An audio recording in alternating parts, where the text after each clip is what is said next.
அன்பு உறவுகளுக்கு வணக்கம். கலா ஹிஸ்ட்ரி அண்ட் தமிழ் சேனலுக்கு உங்களை அன்புடன் வரவேற்கிறேன். இன்றைய தமிழ் இலக்கண பகுதியில் இரட்டுற மொழிதல் அணி. இரட்டுற மொழிதல் அணி என்பது ஸ்லேடே என்றும் அழைக்கப்படுகிறது. அதோட விளக்கம் எடுத்துக்காட்டை இந்த காணொளியில் நாம் பார்க்க போகிறோம்.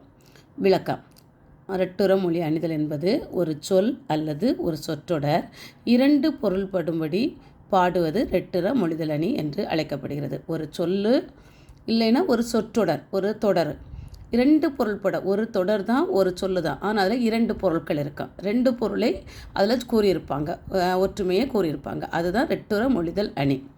இது ஸ்லேடே அணி எனவும் அழைக்கப்படுது. இந்த ரெட்டுற மொழிதல் அணியோட இன்னொரு பேர் ஸ்லேடே அணி.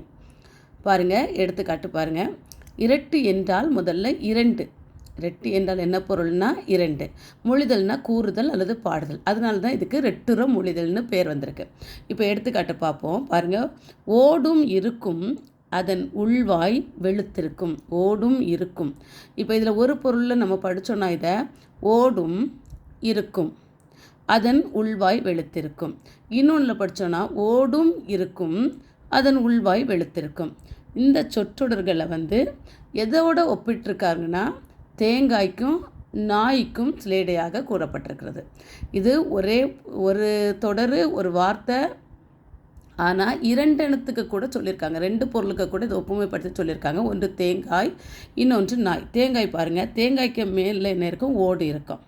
உடைத்து பார்த்தால் அதுக்கு உள்ள வெண்மை நிறத்தில் இருக்கும். அதே போல் நாய் என்னன்னு சொன்னால் ஓடும் ஆனால் ஒரு இடத்துல இருக்கவும் செய்யும்.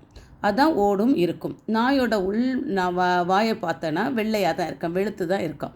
அதனால் இந்த வார்த்தைகளை ஓடும் இருக்கும் அதன் உள்வாய் வெளுத்திருக்கும் என்கிற இந்த வார்த்தைகளை நாய்க்கும் தேங்காய்க்கும் ஸ்லேடையாக பயன்படுத்தியிருக்காங்க. நன்றி.